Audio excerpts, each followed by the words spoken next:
New class changes for next week. Hey guys, Petko here. So last night Blizzard have released more class changes coming in due to the fact that Mythic Plus rates are being close to being over, and right now Mythic Plus is going to be the only thing that matters for the next handful of weeks. So let's see what they've done and talk about it. Okay, so the first thing here seeing is Frost Decay got yet another buff. This is the second consecutive outer buff of Frost Decay. Last week they've got also a minor one. This time they got a 4% damage on all of the abilities. Good change. Now, this is a very surprising change for Pharaoh Druid. Look at this shit. All damage increased by 3%. Keep in mind that Pharaoh is already crazy strong Mythic Plus, one of the strongest, if not the strongest physical spec in the game, as of now speaking. And they're getting out above by 3%. However, they're nerfing the Frantic Frenzy, which obviously will result in a lesser AoE output. The reason why they buffed it is because they're trying to balance out the to make it net neutral change for AoE and slightly give you a better single target, which obviously will be a welcoming change for all the Pharaoh Druids.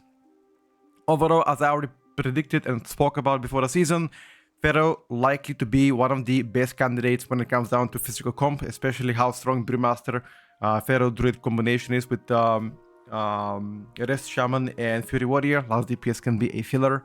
Spoke about this, and as you can see, people are already doing pretty high keys with this comp. Moving forward to Hunter, Beastmaster Hunter caught another buff, this time around a 4% auto buff.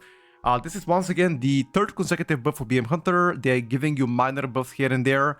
I believe BM Hunter now is definitely better than what they were doing in beta, so the rankings will likely go up. Given the fact also it's a 30 seconds cooldown spec, which means every single pack, sometimes even twice per pack, you can pop your cooldowns, do good damage. The single target part was an area where I don't really like how BM is playing, but undeniably the sustained AoE damage, and especially between those mid-level keys, is very strong. Survival Hunter, disappointing. Honestly, one of the most hyped specs so far after their rework when it comes down to, dual wielding, etc.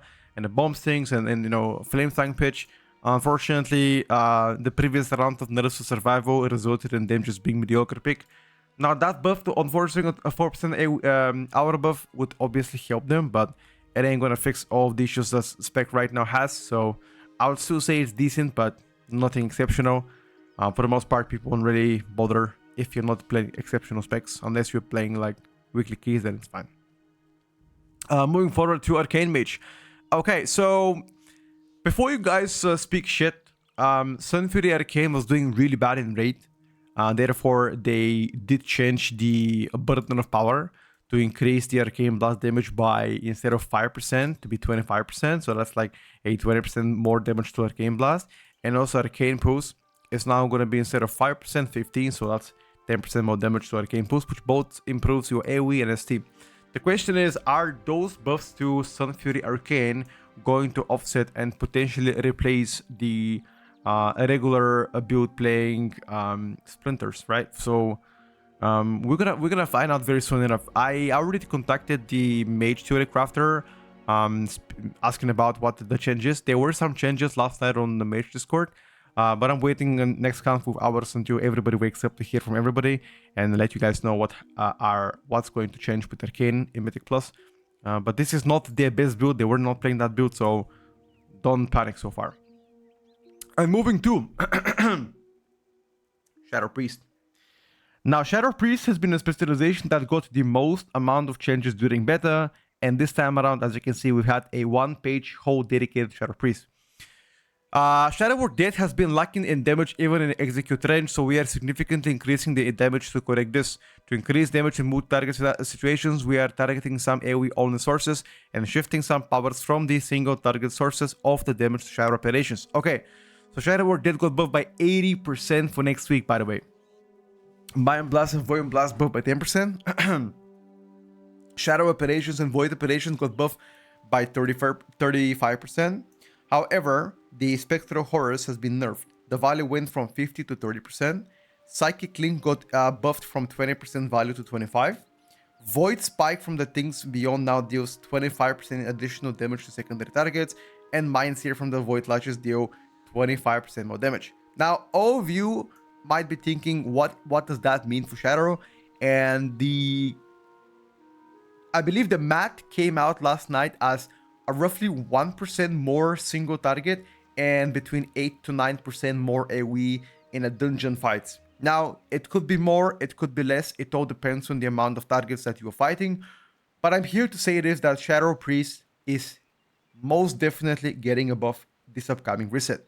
Now, a lot of you have been asking about the AoE buffs on behalf of Shadow, and because last week they buffed their single target by like... No, sorry. Yeah, last week they buffed the single target by 32%, give or take. This time around, they're getting almost a double-digit buff also in AoE, while getting single target buff by 1%, with better execute as well, following the Shadow Award death buff. So, looking like they are getting a few buffs here and there once again, and technically climbing the ladder. So, big W for Shadow Priest. And last but not least, Arms Warrior. We've had here Arms single target damage remains lower than intended, particularly the execute. So they're buffing the execute by 20%, and they're also buffing overpower by 10%. Now keep in mind that Arms is not doing terrible anymore after the most recent performance check with Mythic Plus. I don't think they are the worst pick. They're not the worst pick by far, and I think they're doing pretty decent right now. And plus, obviously not as good as Fury Warrior, but most definitely not the worst DPS. Now, all of this that got changed right now, as you can see, it will come with the weekly reset, right? Wait.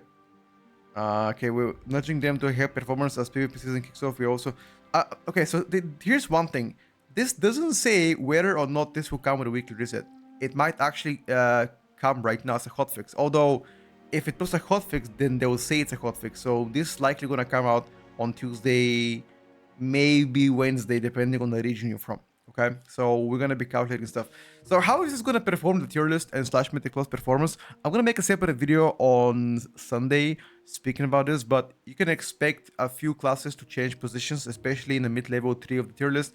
I'm not gonna show it now, so I don't spoil the news, but we already have several candidates that perform better than what we expected following the most recent playtest from Mythic Plus. Do keep in mind that the tier list is based on like max level gear, 4 pieces, you know, etc. So right now, a lot of you will be asking, hey, why was Arms Warrior ranked as C tier or B tier, but I do more damage than, let's say, Arcane Mage or Frost Mage? The reason why that is mostly is because right now, the DPS that does the most damage is the one who has the best gear and trinkets, right? So currently, gear is the king.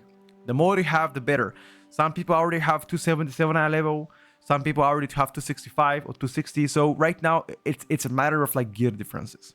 I'm currently 267, I think, and I've played yesterday and plus 15, 16 keys, and there was like few guys that were already 273, 272, which obviously it's a massive, like the difference between 265 and 272 is 7 eye levels. That's a huge difference. Okay, so right now, eye level is a king. We're gonna talk about later in this video or like next video, so I can, you know, further specialize in that. Anyway, thank you for watching. I'll see you guys in stream, and have a good one. Bye for now.